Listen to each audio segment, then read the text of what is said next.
Hello hello, welcome to the new video. और आज बच्चों हम लोग एसएचएम को डिटेल में पढ़ने वाले हैं। मैं डेली आपको क्वेश्चन देता हूँ। आज सोचा कि पूरा थ्योरी पढ़ा दूँ डिटेल में, एकदम एक एक वर्ड, एक एक क्वेश्चन, एक एक सेंटेंस, सब कुछ। मतलब जब आपका एग्जाम होएगा या भी कोई भी एग्जाम देने जाओगे आप एसएचएम का, तो आई एम प्रॉमिसिंग यू, मेरा सेंटेंस पता नहीं सही है गलत है, कोई भी क्वेश्चन आपसे छूटेगा नहीं। हम लोग बहुत स्मूथली पढ़ने वाले हैं। तो चलो स्टार्ट करते हैं बिना किसी टाइम को वेस्ट किए। With the name of CarryMinati, simple harmonic motion. ठीक, सिंपल हार्मोनिक मोशन क्या होएगा कि एक ऑसिलेटरी मोशन के बारे में पहले समझते कि यार ऑसिलेटरी मोशन क्या होता है। तो जब किसी मीन पोजीशन मतलब जहां नेट फोर्स जीरो होता है, तो एक मीन पोजीशन होगा, उसके अलोंग कोई particle to and fro motion करेगा। इसको ऑसिलेटरी मोशन बोलेंगे किसी फिक्स टाइम पीरियड के साथ। ठीक, तो ये ना दो टाइप का होता है सिंपल हार्मोनिक मोशन। एक होता है लीनियर लीनियर एसएचएम, और दूसरा होता है angular SHM. Angular SHM, linear SHM क्या होता है, जैसे यहां पे मान लो एक स्प्रिंग में एक ब्लॉक अटैच कर दिया, और ये स्मूथ सरफेस पे ब्लॉक को थोड़ा सा खींच के छोड़ दिया, तो ये ऐसे ऑसिलेट करेगा। This is called linear SHM. ठीक, एंगुलर एसएचएम क्या होगा, मान लो एक बॉब को हमने बांध दिया रस्सी से और ऐसे यहां ले जाके छोड़ दिया, तो ये ऐसे ऐसे जाएगा ना, यहाँ पे एंगल के अलोंग ऐसे ऑसिलेट करेगा, तो इसको क्या बोलेंगे, एंगुलर एसएचएम। तो दो टाइप का एसएचएम हम लोग पढ़ने वाले हैं। वन इज लीनियर एसएचएम, दूसरा is angular SHM. Most of the focus हमारा जो होगा वो लीनियर एसएचएम पे होगा, ज्यादा क्वेश्चन आता भी है लीनियर एसएचएम। ठीक, चलो स्टार्ट करते हैं बच्चों। कुछ छोटी छोटी बातें मैं आपको बता देता हूँ। जैसे एम्पलीट्यूड क्या होगा, आपको पता होना चाहिए एम्पलीट्यूड क्या होता है, एम्पलीट्यूड। और बच्चों टाइम पीरियड क्या होता है, टाइम पीरियड। और फ्रीक्वेंसी क्या होता है, ठीक है, relation between time period and frequency क्या होगा, डिस्प्लेसमेंट ऑफ पार्टिकल क्या होगा, मीन पोजीशन क्या होगा, एक्सट्रीम पोजीशन क्या होगा, सब कुछ मैं आपको डिटेल में समझाता हूँ। तो एक मीन पोजीशन फिक्स करते हैं। मीन पोजीशन वो प्लेस होगी जहां पे नेट फोर्स होगा जीरो, एफ नेट होगा जीरो, इसको हम बोल दिए मीन पोजीशन। तो पार्टिकल का मीन पोजीशन है, यहां से ये ऑसिलेट करेगा टू एंड फ्रो। सर समझ नहीं आया मीन पोजीशन का क्या मतलब, बिल्कुल बात भेजे तक पहुंची नहीं।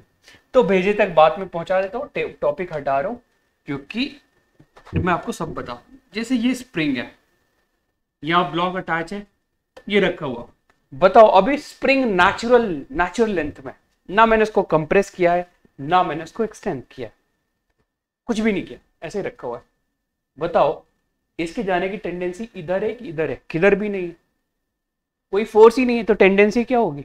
मैं ऐसे खड़ा हूं, बताओ मेरे स्लाइड होने की टेंडेंसी इधर है किधर, किधर भी नहीं है। जब मैं टांगे फैलाऊंगा, आपको टांगे नहीं दिख रही होगी, मैंने दोनों टांगे चिपका के रखी हुई है, फैला के रखूंगा तो गिरने की टेंडेंसी ऐसे होगी, ऐसे गिराना बड़ा दर्द होगा। ठीक है, तो बच्चों समझना, नेचुरल लेंथ में ना तो फोर्स किधर भी नहीं है, फोर्स है ही नहीं, मतलब नेट फोर्स जीरो है। तो नेट फोर्स जीरो, तो ये मीन पोजीशन हो गया इसका, समझ में आया, ये इसका हो गया मीन पोजीशन। अगर मैं इसको यहां तक खींचता हूं, इसको पकड़ के ऐसे यहां तक खींचता हूं और छोड़ता हूं, तो ये यहां तक जाएगा और फिर ये ऐसे ऐसे ऑसिलेट करेगा। क्लियर। तो जहां पे ये पहले था, that is called mean position. Mean position, जहां तक मैंने खींच के लाया, मतलब रिलीज जहां से किया, that is called extreme position. Extreme position, और फिर जहां तक वो कंप्रेस होके गया, that is called extreme position. तो बच्चों एक होता है मीन पोजीशन जहां पे नेट फोर्स होता है जीरो। अभी मैंने आपको बताया कैसे नेट फोर्स जीरो हुआ था, कोई फोर्स ही नहीं लग रहा था, राइट। तो दो होता है एक्सट्रीम पोजीशन, एक होता है मीन पोजीशन। और mean position and extreme position के बारे में थोड़ा और डिटेल में बात कर लेते हैं। बताओ मीन पोजीशन पे नेट फोर्स कितना था, 0, तो नेट एक्सेलरेशन कितना होगा, 0, राइट।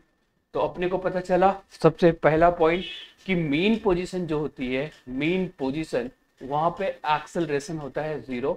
मैं कौन सी एक्सेलरेशन की बात कर रहा हूँ, रिस्टोरिंग एक्सेलरेशन। अब ये रिस्टोरिंग नया वर्ड क्यों डाल रहे हो मास्टर जी, नए नए वर्ड डाल रहे हो, क्या प्रॉब्लम क्या है। तो रिस्टोरिंग एक्सेलरेशन वो होता है बच्चों, मान लो आपने किसी स्प्रिंग को कंप्रेस किया, स्प्रिंग को जैसे ही छोड़ोगे वापस आ जाएगा ना, तो उसको वापस जो लेके आता है उस फोर्स को बोलते हैं रिस्टोरिंग फोर्स, ठीक है। तो जो मीन पोजीशन पे होता है वहां पे रिस्टोरिंग फोर्स होता है 0, क्योंकि आपने ना कंप्रेस किया ना एक्सपैंड किया उसको, तो किधर भी जाने की टेंडेंसी है ही नहीं, तो रिस्टोरिंग फोर्स में है ही नहीं, होता तो जाता जरूर। तो जब रिस्टोरिंग फोर्स नहीं है तो रिस्टोरिंग एक्सेलरेशन कैसे होगा। अब रिस्टोरिंग एक्सेलरेशन के क्या होता है, जब आप उसको कंप्रेस करके छोड़ते हो तो वो जिस एक्सेलरेशन से आता है that is called restoring acceleration. तो मीन पोजीशन पे हमारा रिस्टोरिंग फोर्स भी 0 होता है, रिस्टोरिंग एक्सेलरेशन भी 0 होता है, ठीक। अब यहां मैं कुछ बातें बता दे रहा हूं, याद रखना हो तो याद रख सकते हो, नहीं तो बाय द लेक्चर, जैसे लेक्चर ग्रो करेगा by the time you will understand कि मैं क्या बोलना चाह रहा था। फिलहाल मैं आपको बता देता हूं, मीन पोजीशन पे जैसे आपको पता है नेट फोर्स 0 होता है, एक्सेलरेशन भी 0 होता है, लेकिन velocity of the particle maximum होता है। कैसे होता है, नहीं होता है, मैं आपको बता दूंगा। वेलोसिटी ऑफ द पार्टिकल होता है मैक्सिमम। जब velocity of the particle maximum होगा तो काइनेटिक एनर्जी भी होगा मैक्सिमम। क्या होगा ये, अच्छा यहाँ पे 0 लिख दिया, maximum, we maximum, kinetic energy भी मैक्सिमम होगा, ठीक है। पोटेंशियल एनर्जी बिल्कुल होगा मिनिमम, क्योंकि मैकेनिकल एनर्जी कंजर्व होता है, तो काइनेटिक ज्यादा होगा तो पोटेंशियल कम होगा। और सबसे ज्यादा काइनेटिक कहां होता है, मीन पोजीशन पे, तो पोटेंशियल को मिनिमम होना ही पड़ेगा। कितनी बातें बताया, मीन पोजीशन पे restoring force 0, restoring acceleration 0, velocity maximum, kinetic energy maximum, potential energy minimum. 5 बातें बताए। I am not Congress fan, I am just telling you 5 बात। पहला, मीन पोजीशन पे restoring force 0, restoring acceleration 0, velocity maximum, kinetic energy maximum, और एक और क्या बताया था, क्या बताया था यार, पोटेंशियल एनर्जी मिनिमम। 5 बातें बता दी। आगे बढ़ते एक्सट्रीम पोजीशन पे आते हैं। तो एक्सट्रीम पोजीशन पे जो होता है बच्चों, ये है मीन पोजीशन, यहाँ पे है एक्सट्रीम पोजीशन, इधर भी है एक्सट्रीम पोजीशन। तो जो एक्सट्रीम पोजीशन होता है बच्चे, यहाँ पे काइनेटिक एनर्जी हो जाता है 0, एकदम कंप्लीट 0, न कम न ज्यादा, इट्स कंप्लीट 0। क्यों, क्योंकि कोई पार्टिकल इधर जा रहा है तो एक्सट्रीम उसको बोलेंगे जहां तक वो जाएगा, उसके बाद उसको वापस आना पड़ेगा। तो जब ये रुकेगा लाला तभी तो वापस आएगा ना लाला, बिना रुके वापस कैसे आएगा। मतलब आगे भी जा रहे हो पीछे भी आ सकते हो एक टाइम में, ऐसा पॉसिबल नहीं है। This is only can be done by Rajinikanth sir. Yeah I am a big fan bro. So extreme position पे काइनेटिक एनर्जी होती है 0, ऑफकोर्स स्पीड भी होगी 0, तो 2 पॉइंट निकल के आया। अब जैसे जैसे स्प्रिंग को आप कंप्रेस करते हो उतना ज्यादा वो वापस आने की कोशिश करता है। तो जब वो एक्सट्रीम पोजीशन पे होगा वो ज्यादा रिस्टोरिंग फोर्स लगा रहा होगा वापस आने के लिए। तो एक्सट्रीम पोजीशन पे रिस्टोरिंग फोर्स होता है मैक्सिमम, रिस्टोरिंग एक्सेलरेशन होता है मैक्सिमम, पोटेंशियल एनर्जी होता है मैक्सिमम। या भाई डिटेल तो बता दिया।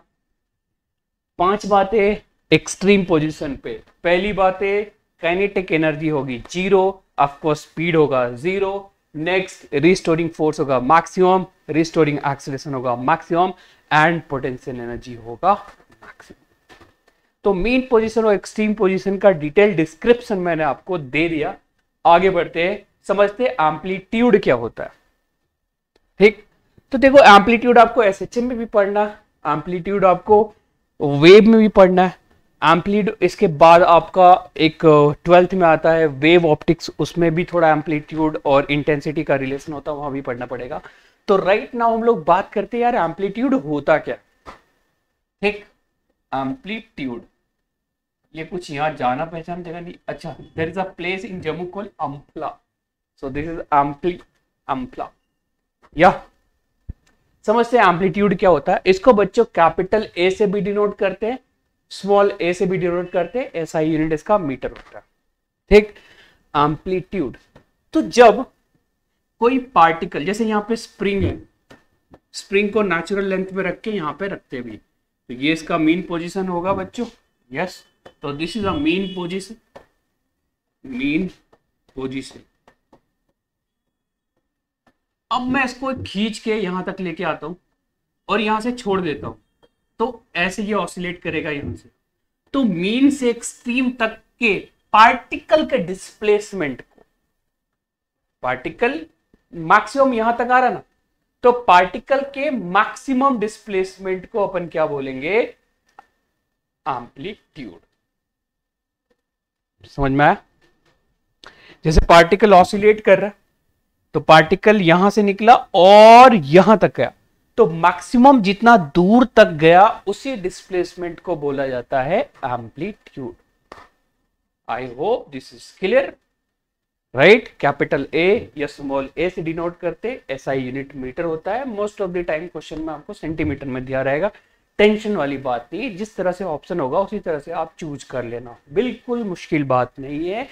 एम्पलीट्यूड क्या होता है बच्चों, ये होता है एक्सट्रीम, ये मीन और इधर एक्सट्रीम, दो एक्सट्रीम होता है। एक्सट्रीम मतलब जहां तक ये जा सकता है, तो ये यहां से निकल के इधर भी जाएगा और फिर वापस इधर जाएगा, तो जहां तक दोनों साइड जाता है कॉर्नर पे उसे ही एक्सट्रीम कहते हैं। तो जहां से निकला और जहां तक गया उसे, उस डिस्टेंस को बोला जाता है एम्पलीट्यूड। सिंपल लफ्जों में यही बोल सकते हैं, राइट। अब बात करते हैं टाइम पीरियड क्या होता है।